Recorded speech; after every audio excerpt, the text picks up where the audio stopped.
कोई बात नहीं, एक्सपेरिमेंट फेल होते रहते हैं।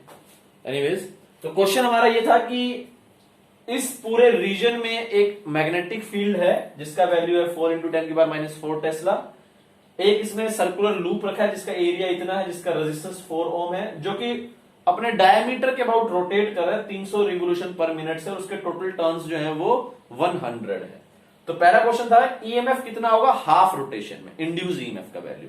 ठीक है, तो अब अगर बी यहां पर ऐसा है, बी यहां पर ऐसा है, तो मैं एरिया का कोई भी डायरेक्शन एज्यूम कर सकता हूं, मेरी मर्जी है, चाहे एरिया का ये वाला कर लूं चाहे एरिया का ये वाला कर लूं। ठीक है, लेट से मैंने एरिया का ये वाला डायरेक्शन एज्यूम कर लिया। ठीक है, ऐसा, तो एरिया इनिशियल जो है वो मैंने ये वाला डायरेक्शन जो है वो यूज कर लिया। जब ये रोटेट करेगा तो फिर एरिया का डायरेक्शन क्या हो जाएगा, अंदर की तरफ हो जाएगा।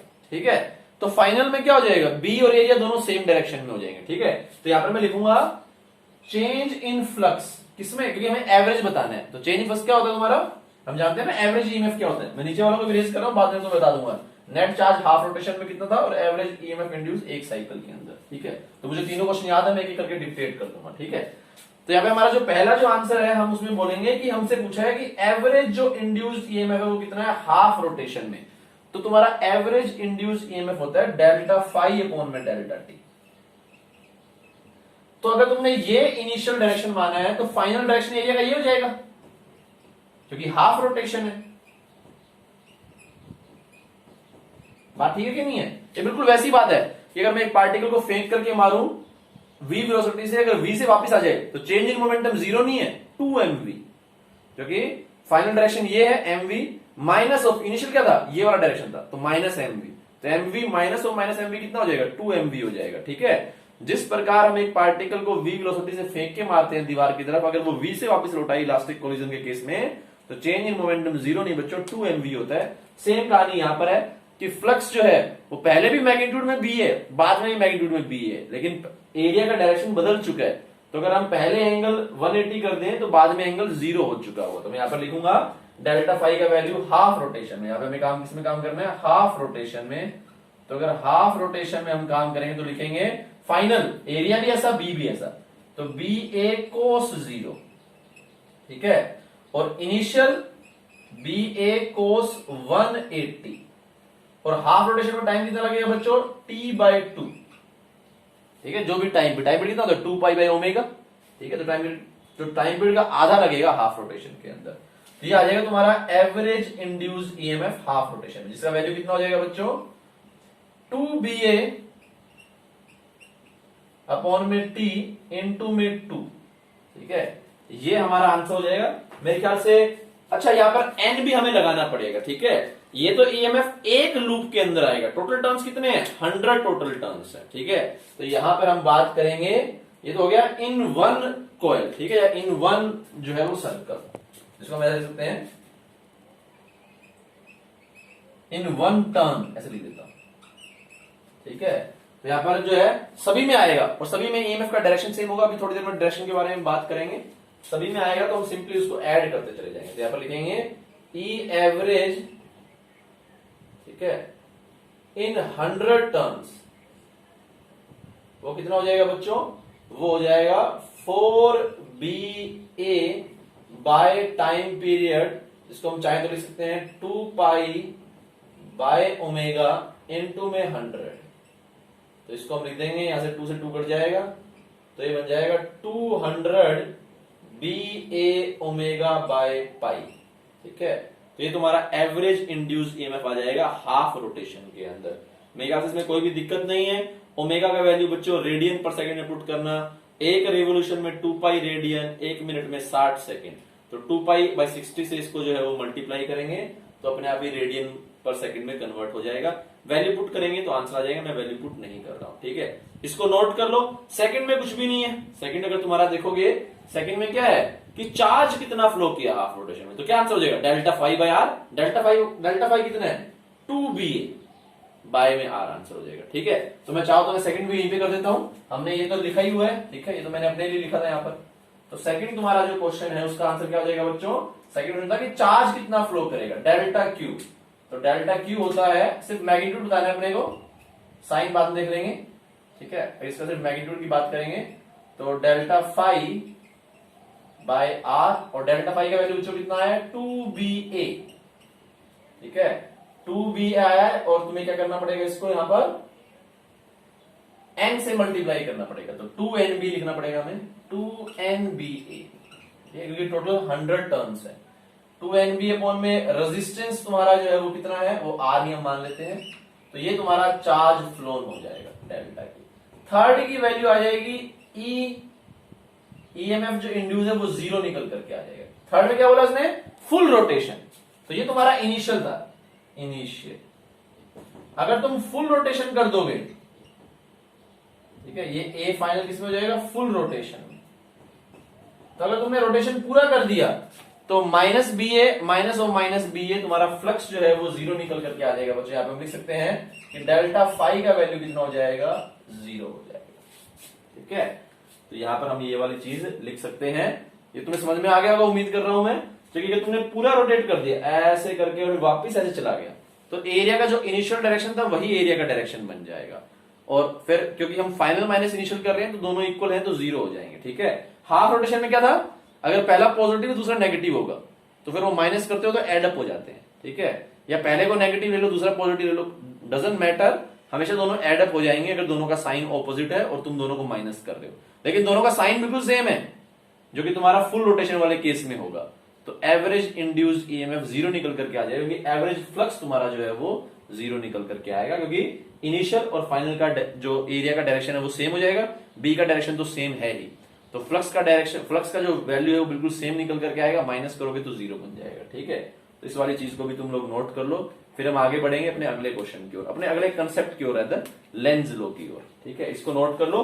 तुम चाहो तो यहां से ये भी कंक्लूड कर सकते हो, एन टर्न्स के लिए मैं तुम्हें लिखा देता हूं, एक सेकंड पहले इसको लिख लो, फिर मैं तुम्हें लिखा दूंगा कि अगर टर्न्स आए तो तुम्हें कैसे डील करना है। पहले इसको लिख लो जल्दी से, ऐसे सीधा जैसे मैंने बनाया वैसे मत नोट करना, ऐसे नोट करना। पहले ही चाहो तो ये बना लेना, क्या, फिर यहां से शुरू करना, फिर ये, तो पहले ये, फिर ये, फिर ये, फिर ये और फिर, ठीक है। ऐसे इसको नोट कर लो फटाक से, फिर हम आगे बढ़ेंगे। आगे बढ़े बच्चों, ये तो तुमने लिख लिया होगा एटलीस्ट,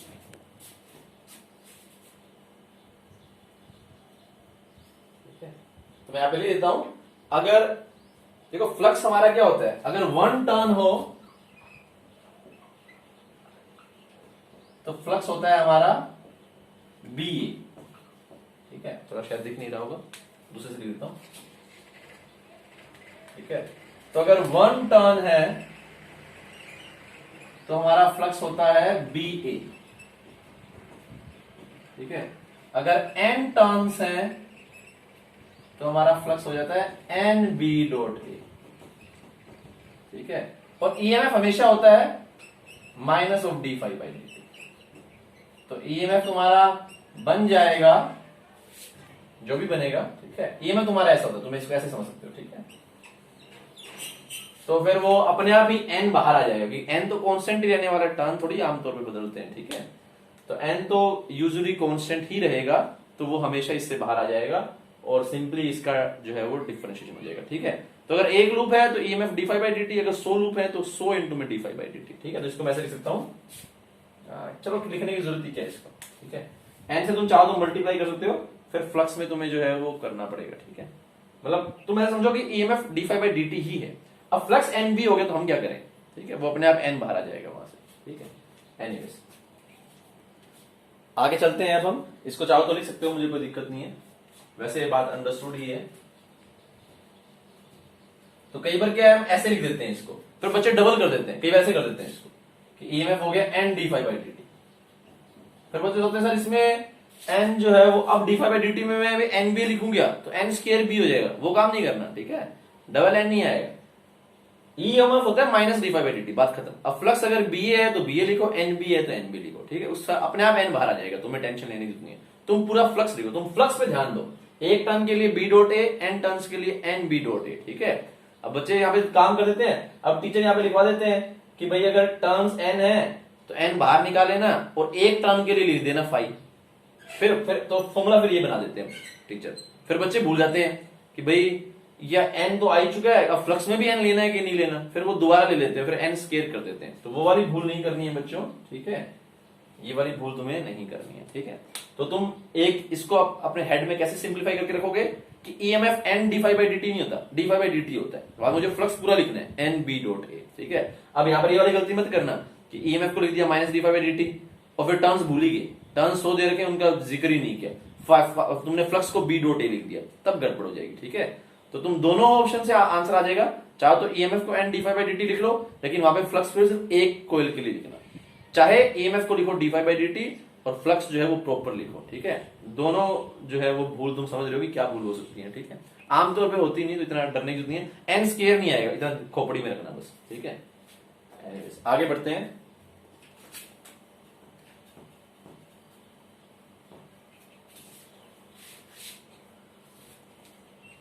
और तुम समझ भी सकते हो कि क्यों नहीं आएगा, अगर तुम लॉजिकली देखो तो लॉजिकली कॉम्प्रिहेंड कर सकते हो। भाई 100 टर्न का मतलब क्या हुआ, ऐसे जैसे 100 टर्न, ठीक है, जाहिर सी बात है एक दूसरे के ऊपर है, ऐसे नहीं जैसे मैंने बनाए हैं, ऐसा एक फिर दूसरा ऐसा तीसरा ऐसा। तो अगर इसमें ईएमएफ ई आ गया है, फिर दूसरे वाले में ईएमएफ ई आएगा, तीसरे वाले में ईएमएफ ई आएगा, तो अगर 100 टर्न्स है तो ई 100 पर ऐड हो जाएगा, तो पूरे कोयल में कितना हो जाएगा, 100 ई हो जाएगा, ठीक है। ऐसे समझ पा रहे हो तुम ना। तो ये है, तो इसमें स्केयर नहीं होना चाहिए, स्केयर होने का कोई सेंस नहीं है। एनीवेज अब हम चलते हैं लेंज लॉ की ओर। लेंज लॉ,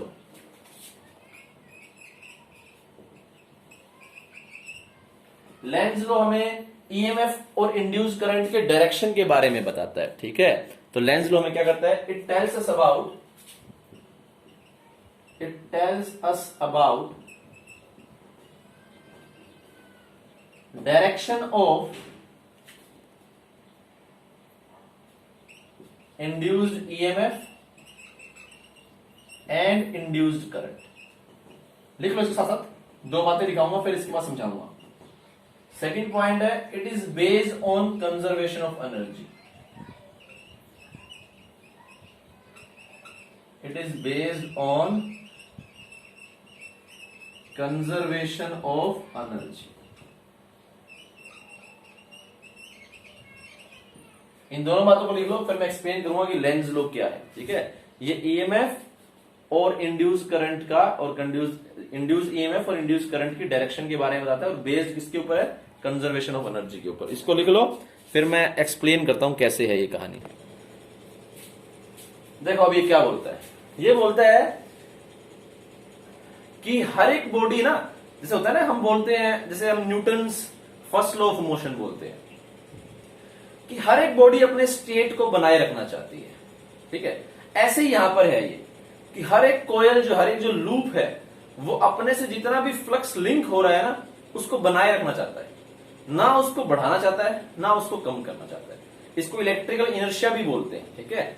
हमारा जो न्यूटन का फर्स्ट लॉ है वो लॉ ऑफ इनर्शिया है कि अ बॉडी वांट्स टू मतलब remain in its present state, है ना, चाहे वो रेस्ट की हो चाहे वो यूनिफॉर्म मोशन की हो, ठीक है। उसको बदलना नहीं चाहता until and unless it is acted upon and by an external force, ठीक है, जो कि फिर आगे सेकंड लॉ बनता है। तो वहां पर जैसे वो अपनी स्टेट को बनाए रखना चाहता है, जो भी उसकी प्रेजेंट स्टेट होती है ना, ऐसे यहां पर जो ये तुम्हारी जो कोयल है, ये अपने अंदर से जो फ्लक्स पास कर रहा है उसको कांस्टेंट बनाए रखने की कोशिश करती है, ठीक है। अब तुम जानते हो कि ईएमएफ कब आएगा, जब वो फ्लक्स कांस्टेंट नहीं है, यानी फ्लक्स या तो बढ़ रहा है या घट रहा है। तो हमेशा अब क्या होगा, जैसे ही फ्लक्स चेंज हो रहा है तो इंड्यूस ईएमएफ आएगा, इंड्यूस करंट आएगी, करंट के कारण एक खुद का मैग्नेटिक फील्ड आएगा, इंड्यूस मैग्नेटिक फील्ड, ठीक है। अब वो ऐसा हो सकता है कि ओरिजिनल मैग्नेटिक फील्ड की डायरेक्शन में भी हो सकता है, उसके ऑपोजिट डायरेक्शन में भी हो सकता है, ठीक है।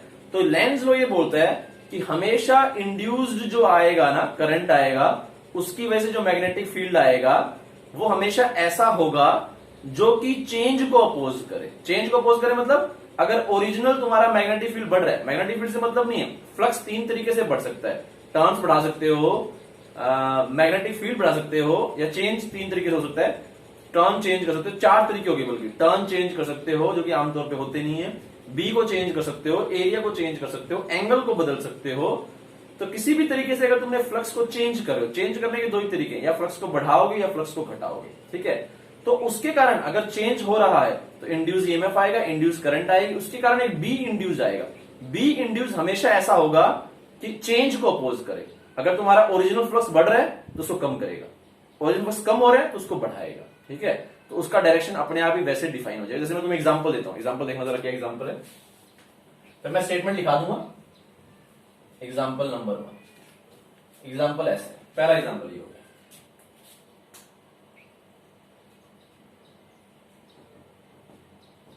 कि ऐसा है, अब तुम्हारा ये बी जो है वो ऐसे और इंक्रीज कर रहा है। बी अगर ऐसे है, इंक्रीज कर रहा है, क्रॉस है अंदर की तरफ, ठीक है, हर जगह, और इंक्रीज कर रहा है, तो इससे जो लिंक्ड फ्लक्स है वो भी इंक्रीज कर रहा है, क्योंकि फ्लक्स क्या होता है, एन बी है, ठीक है, टर्न 1 है, तो बी एरिया वैसे ले लिया, तो फ्लक्स तुम्हारा इंक्रीज कर रहा है। तो अब जो इंड्यूस मैग्नेटिक फील्ड आएगा वो उससे उल्टी डायरेक्शन में आना चाहिए ताकि फ्लक्स डिक्रीज करे। ठीक है, तो अब दो तरीके हैं, यहां पर दो ऑप्शन है। एक ऑप्शन ये है कि ये इंड्यूस करंट ऐसा है, ठीक है, दूसरा ऑप्शन है कि तुम्हारा इंड्यूस करंट ऐसा है। ठीक है, यहां पर हम क्या लिख सकते हैं कि B is increasing, hence flux is increasing, so direction of induced current will be such, so direction of induced current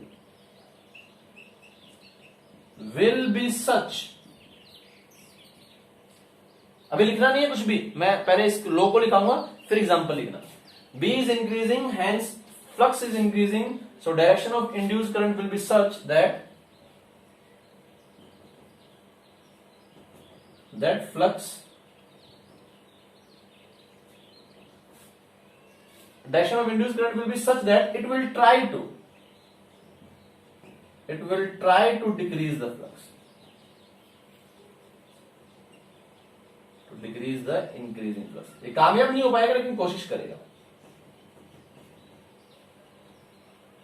ठीक है, अब देखो जरा, अगर इंड्यूस करंट ऐसा हो जाएगा तो बी कैसा आ जाएगा, ऐसा, तो बी इंड्यूस कैसा आ जाएगा बच्चों, ऐसा, जो कि इस दिशा में जो है वो फ्लक्स को पैदा करेगा। ऑल्दो फ्लक्स का कोई डायरेक्शन नहीं होता, टेक्निकली बोल रहा हूं गलत, लेकिन हम समझ रहे हैं कि ओरिजिनल फ्लक्स जो है वो ऐसा था। ठीक है, मतलब बी ऐसा था, एरिया भी ऐसा था, तो ओरिजिनल फ्लक्स इधर की तरफ था, फ्लक्स का कोई डायरेक्शन नहीं है, तो कहने में लैंग्वेज में बात आ गई। ठीक है, तो ओरिजिनल फ्लक्स अगर ऐसा था और वो बढ़ रहा है तो उसको कम कैसे करोगे, इंड्यूस फ्लक्स ऐसा आना चाहिए, मतलब जब मैं फ्लक्स बोल रहा हूं तो मतलब बी समझ लिया करो। ठीक है, तो इंड्यूस बी ऐसा आना चाहिए, तो इसके लिए करंट कैसा आना चाहिए, ऐसा आना चाहिए। तो ये वाला जो तुम्हारा डायरेक्शन है बिल्कुल ठीक है, और इसके कारण क्या होगा, इंड्यूस भी ऐसा आ जाएगा, तो फ्लक्स पहले ही बढ़ रहा था उसको और बढ़ा देगा। नहीं, और नहीं बढ़ाना, चेंज को अपोज करना है, तो ये हम यहां पर काट देंगे। तो ये हमारा इंड्यूस करंट का डायरेक्शन आ गया, इंड्यूस ईएमएफ का डायरेक्शन ये हो गया।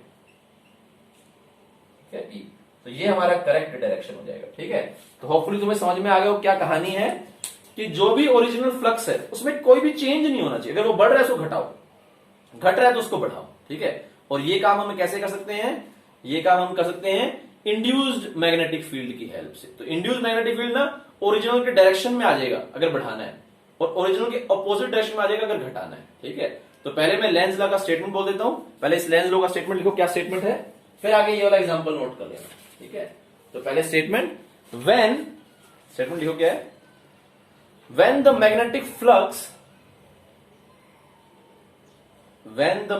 फ्लक्स, लेंज लॉ का स्टेटमेंट है ये। ठीक है, थर्ड पॉइंट, फिर उसके बाद ये वाला एग्जांपल नोट करना, when the magnetic flux through a loop changes, when the magnetic flux through a loop changes, comma, a current is induced in the loop, comma, a current is induced in the loop,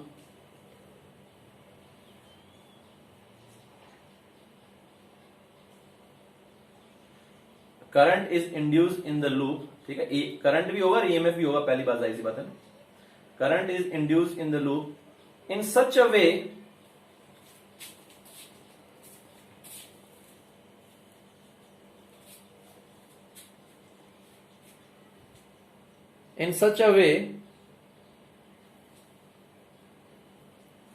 in in such a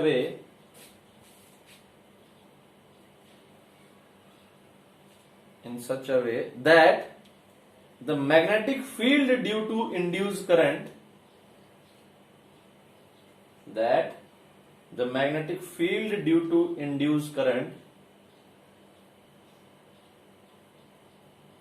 should oppose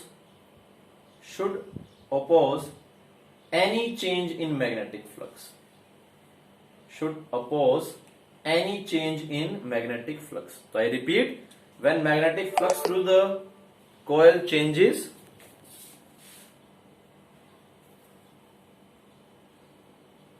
ठीक है, when magnetic flux through the coil changes, then an EMF and current is induced in the coil.